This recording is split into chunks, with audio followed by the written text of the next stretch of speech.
আমাদের দেশে মানুষের একটা ভুল শিক্ষা আছে।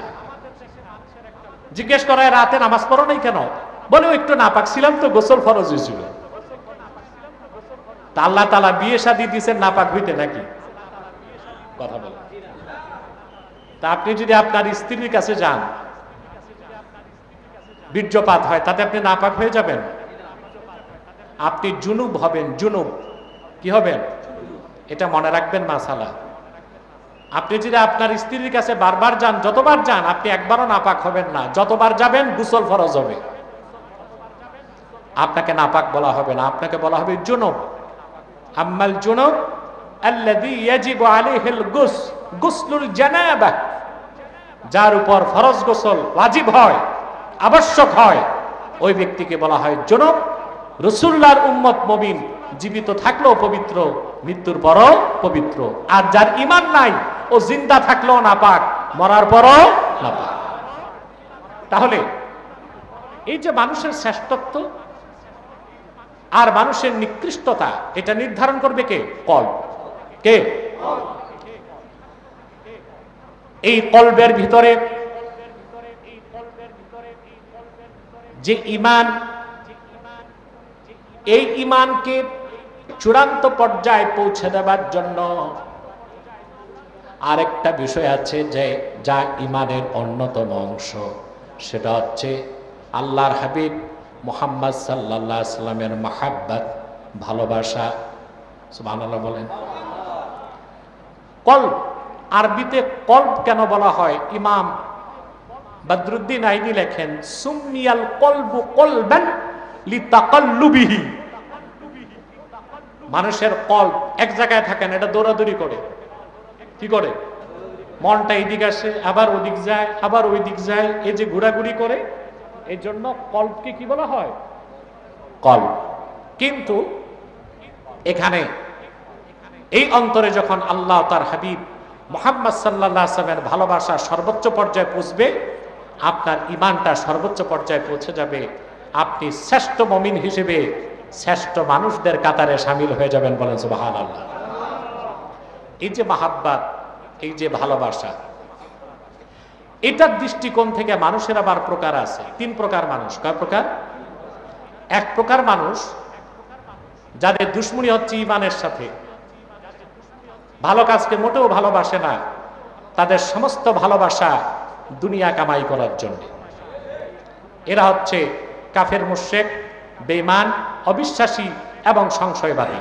আল্লাহ পাক তাদের কথা কোরআন শরীফে বলেছেন, الذين يستحبون الحياة الدنيا على الآخرة ويصدون عن سبيل الله ويبغونها عوجا أولئك في ضلال بعيد। কাফের, মুশরিক, অবিশ্বাসী যারা ইয়াস্তাহিব্বুনাল হায়াতাদ দুনিয়া আলাল আখিরাহ, তারা আখিরাতের উপর দুনিয়াকে ভালোবাসে, প্রাধান্য দেয়। তাদের উঠা বসা, চলাফেরা, কাজকর্ম, হরকত বরকত সবকিছু দুনিয়ার জন্য, সবকিছু। এর মানে তাদের অন্তরে শুধুই দুনিয়ার ভালোবাসা, শুধু দুনিয়ার কথা বুঝেন না। ওরা দুনিয়ার ভালোবাসায় ইসলামের বিরোধিতা করে, ঈমানকে বাদ দেয়, ঈমানকে বিক্রি করে, তাগুতের তাবেদারি করে, কাফের মুশরিকদের পক্ষ অবলম্বন করে, ইসলাম ও মুসলমানের বিপক্ষে অবস্থান করতে এক মুহূর্ত তারা দেরি করে না। এদের ভালোবাসা শুধু দুনিয়ার, শুধু। দ্বিতীয় শ্রেণী, যাদের ইসলামের প্রতিও ভালোবাসা আছে, আবার দুনিয়ার চাকচিক্য ও বিষয়গুলোর প্রতিও ভালোবাসা আছে। আল্লাহ পাক তাদের কথা বলেন,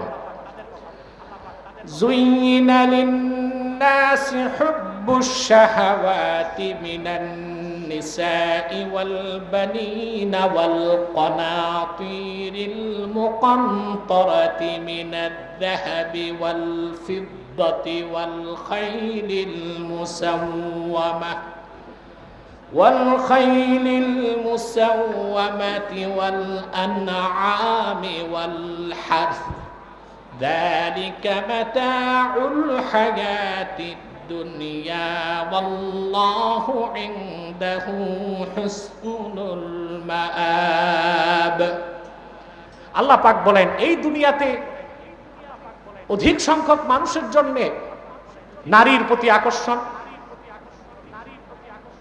সন্তান সন্ততির ভালোবাসা, স্তূপে স্তূপে সোনা রূপা, পছন্দসই ঘোড়া, গবাদি পশু এবং কৃষি, এই জিনিসগুলোকে চিত্তাকর্ষক করা হয়েছে।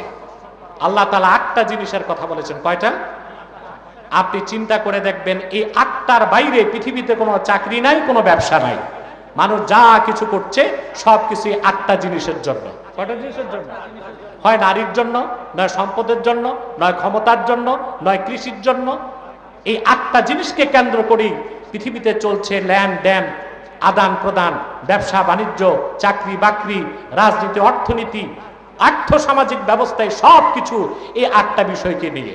তো মানুষের মধ্যে দ্বিতীয় শ্রেণী যাদের ইমানও আছে, ইসলামের জন্য টান আছে, আবার এগুলোর প্রতিও দৌড়াদৌড়ি আছে। কয় রকম হলো মানুষ? না, 2 প্রকার। এক প্রকার কাফের মুশরিক, ওদের শুধুই দুনিয়ার মহব্বত। আরেক প্রকার ইসলামেরও ভালোবাসা আছে, আবার দুনিয়ার এই জিনিসগুলোর ভালোবাসাও আছে।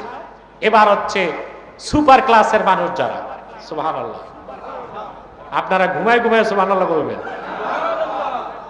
তাদের কথা আল্লাহ তাআলা বলেন,